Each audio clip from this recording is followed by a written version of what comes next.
Hello friends, in the last few videos we discussed about the political organization, social life, economic conditions and religion of the Rig Vedic period. And in the last video we also saw an introduction to the later Vedic period. In today's video we will compare the political organization of Rig Vedic period and later Vedic period. We will see how the political organization which was there in the Rig Vedic period changed in the later Vedic period. We had seen that in the Rig Vedic period, the king used to have limited authority, and the main reason was Sabha and Samiti. The council of elders in the Sabha and the general public in the Samiti used to influence the king's decision. Due to this, the power of the king was always in a limit. But now in the later Vedic period, the importance of Sabha and Samiti was diminished. Because of this, the authority of the king had increased a lot. Along with this, many new positions were created in the later Vedic period, such as treasury officer, royal messenger, and tax collector. We had seen that in the Rig Vedic period, there used to be a tribal kingdom, which was called Jan. This Jan was made up of many Visus, and these Visus were made up of many grams, and grams were made up of several kul. That is, the basic unit of political organization in the Rig Vedic period was kul. Now here in the later Vedic period, many such jans got together, and in this way large kingdoms started forming. And these large kingdoms were called Janpad. These Janpads were also called Rashtra. Rashtra means territory. That is, the Janpads in the later Vedic period had their own territory where they used to rule. While we saw in the Rig Vedic period that tribal kingdoms did not have any territory. They were pastoral people. But here in the later Vedic period, Janpad had a defined territory where they used to rule. And we have already seen that the king who used to be of any Janpad had increased authority, and they used to honor themselves with big titles such as Ekrat, Raja Viswajanan, Ahilya Bhuvanpati and Samrat, that is sole ruler. And it is not that there was only one or two Janpads in the later Vedic period. Here many Janpads were prepared. Out of these, two main Janpads were Kuru and Panchal. First of all, let's talk about Kuru.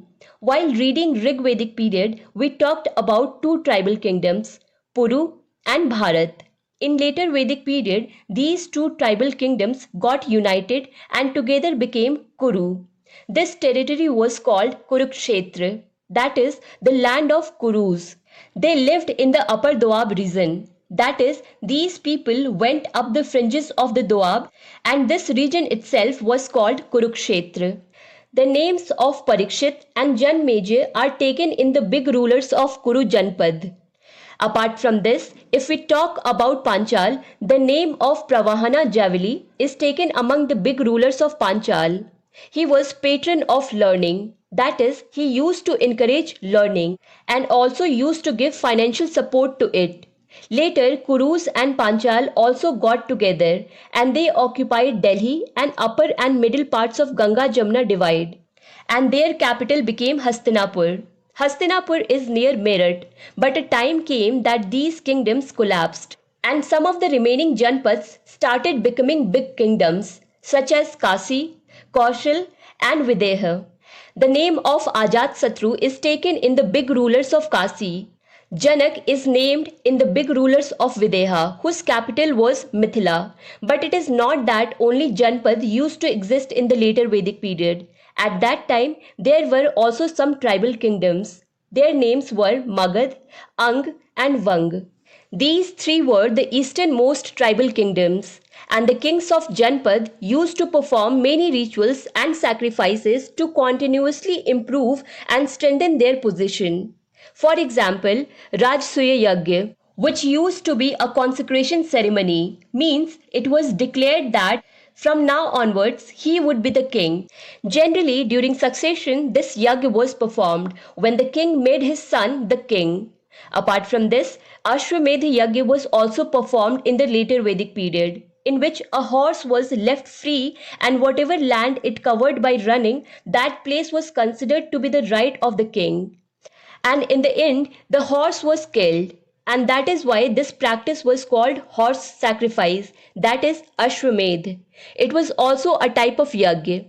And the third ritual was chariot race, that is Vajpaya. It was decided by Vajpaya Yajna that who are the big warriors in this Janpad. So till now we have seen how the political organization changed from Rig Vedic period to later Vedic period. You can download PDF of all ancient history videos from Bookstava app. To understand Indian history and Indian polity in detail, do follow Bookstava playlist. Link is given in the description box. Thank you for watching Bookstava.